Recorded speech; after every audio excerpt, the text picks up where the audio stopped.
ओम शांति। हमारे चैनल रूहानी दुलार में आप सभी का स्वागत है। हम आपके लिए एक नाइट स्टोरी लेकर आए हैं जिसका शीर्षक है साधु और सम्राट। एक साधु था।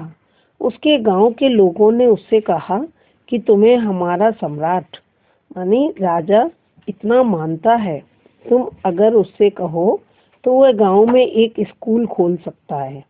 गांव के लोगों ने कहा तो साधु भी इनकार नहीं कर सका।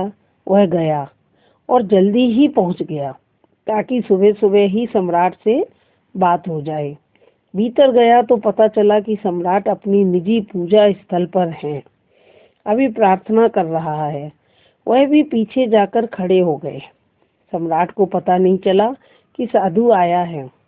सम्राट ने प्रार्थना में दोनों हाथ आकाश की तरफ उठाए और कहा, हे परमात्मा, तूने मुझे जो दिया है वह काफी नहीं है, अभी मुझे और बहुत जरूरत है। तेरी कृपा से मेरे राज्य को और बढ़ाकर मेरे साम्राज्य को और फैला, मेरे धन को, मेरे यश को और बढ़ाकर। साधु को तो भरोसा न हुआ कि इतना बड़ा सम्राट अभी भी मांग रहा है। इतना कुछ होते हुए भी भीतर से भिखारी है।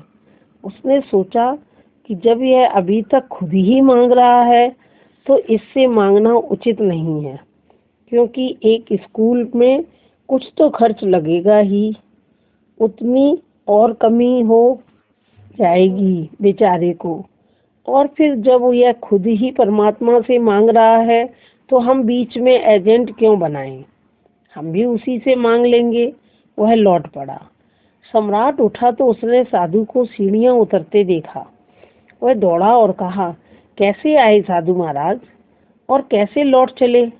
साधु ने कहा, आया था सोचकर कि एक सम्राट से मिलने जा रहा हूँ। आता हूँ तो क्या देखता हूँ कि यहाँ भी एक भिखमंगा है, भिखारी है। आया था कुछ तुझसे मांगने, मुझसे भूल हो गई। तुम्हें खुद मांगते देख कर शर्म आ गई कि अब तुमसे क्या मांगूं। तुम तो वैसे ही गरीब हो, तुम्हें और गरीब क्यों करूं? गांव के लोग नहीं माने, मेरे पीछे पड़ गए तो आना पड़ा। लेकिन अब नहीं कहूं, मैं भी अब परमात्मा से ही कहूंगा। जब तुम भी वहीं से मांगते हो तो हम भी वहीं से मांग लेंगे। एजेंट क्यों रखें? ओम शांति।